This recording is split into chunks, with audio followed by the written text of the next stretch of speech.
श्री स्वामी समर्थ. अक्कलकोटमध्ये सावकार विहिरीसमोर एक तलाव आहे. तेथे एक ब्राह्मण स्त्री कपडे धुत होती. तिने सोबत एक घागरसुद्धा आणलेली होती आणि ती घागर तिने बाजूलाच ठेवली होती.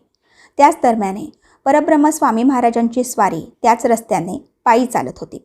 स्वामींनी तेथून जाता जाता एक लीला केली.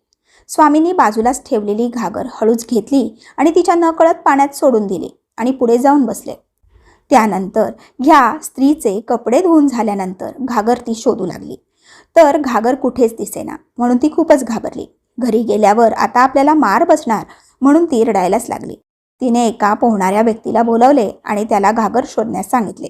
त्यानेही सर्व तलाव शोधला, पण त्यास काही घागर भेटली नाही. आता आजूबाजूला गलबला सुरू झाला, परंतु इकडे स्वामी महाराज या सर्व लीलेचा आनंद घेत मोठमोठ्याने पोट धरून हसत होते. थोडा वेळ झाल्यानंतर आपले स्वामी हसता हसता बोलू लागले, काय ग, आमच्यावर आणतेस? तुझ्या पायाजवळच घागर आहे आणि थोतांड करून लोकांना रडून दाखवतेस काय? खरोखरच त्या बाईच्या पायाजवळ घागर असते. ही स्वामींची लीला बघतात सर्व लोक हसू लागतात आणि हात जोडून स्वामींचा जय जयकार करू लागतात. तर मंडळी, या कथेचा बोध हाच की जीवनातील सुख दुःख हे स्वामींच्या लीला आहेत. कोणतीही गोष्ट स्थिर नाही.